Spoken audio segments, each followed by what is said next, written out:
Well, students, we now come to the concept of drift velocity and mobility. Now we have a conductor here, and then we apply a potential drop across it.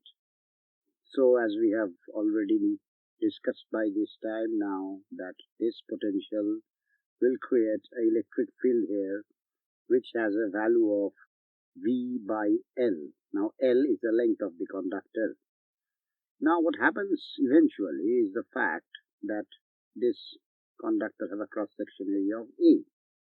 Now, as we have just discussed that this electric field travels at speed of light, but the individual electron here, their speed is much less comparable to the speed of the electric field. Why?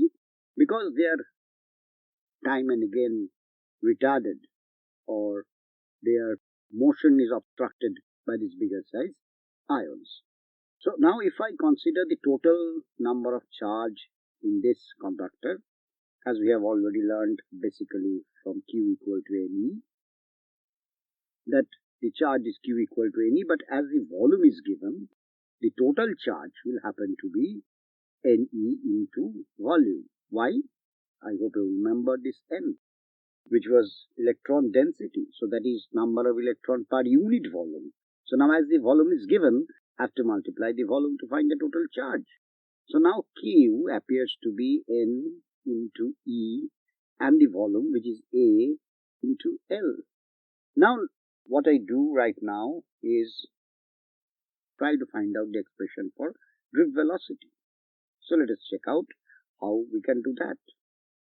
As we have Q as N into E into A into L, we multiply both sides by T. So as I divide both sides by T. So as I divide both sides by T, you can see this is what is the definition of current, rate of flow of charge. So this comes to be the current I, and this L by T is what we call the drift velocity. So the drift velocity mathematically is I Ne by A. So we understand that the drift velocity is directly proportional to the current and inversely proportional to the electron density. So more the density, less the velocity. More the current, more the drift velocity. So this is a very important expression what we have right now, and the expression for drift velocity, which is actually the individual electron speed. So this is an individual electron speed. It comes merely in millimeter per second. But the speed of light is huge. So you might have a thought that, well, since this is a conductor and the electron is moving very slow through the conductor, then how the moment I press a switch, the light goes on? Well, the light do not go on due to the drift velocity, but due to the establishment of the electric field here. So the electric field gets established at speed of light. That is the reason why the moment we press the switch, light goes on. But the individual electron takes a long time to go from here to there. So the situation is more like clouds like this, which are pushed by the field and they start drifting.